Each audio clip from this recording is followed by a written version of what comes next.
Ang mabuting balita ng Panginoon ayon kay San Lucas. Papuri sa iyo, Panginoon. Si Maria ay nagmamadaling pumunta sa isang bayan sa kaburulan ng Juda. Pagdating sa bahay ni Zacarias, binati niya si Elizabeth. Nang marinig ni Elizabeth ang bati ni Maria, naggagalaw ang sanggol sa kanyang tiyan.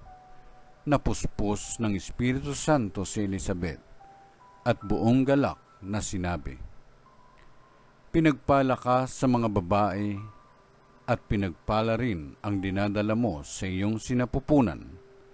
Sino ako upang dalawin ng ina ng aking Panginoon? Sapagkat pagkarinig ko ng iyong bati ay naggagalaw sa tuwa ang sanggol sa aking tiyan. Mapalad ka sapagkat nanalig kang matutupad ang pinasabi sa iyo ng Panginoon." At sinabi ni Maria, "Ang puso ko'y nagpupuri sa Panginoon at nagagalak ang aking espiritu dahil sa Diyos na aking tagapagligtas, sapagkat nilingap niya ang kanyang abang alipin.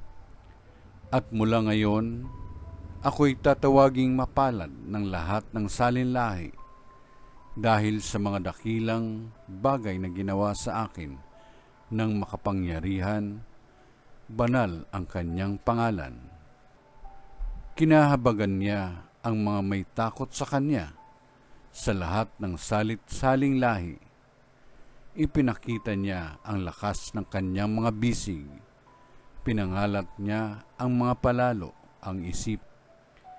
Ibinagsak niya ang mga hari mula sa kanilang trono at itinaas ang mga nasa abang kalagayan. Binusog niya ng mabubuting bagay ang mga nagugutom at pinalayas niyang wala ni anuman ang mayayaman. Tinulungan niya ang kanyang bayang Israel bilang pagtupad sa pangako niya sa ating mga magulang, kay Abraham at sa kanyang lahi magpakailanman. Tumira si Maria kina Elizabeth ng may 3 buwan at saka umuwi."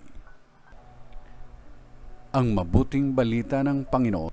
Pinupuri ka namin, Panginoong Jesucristo.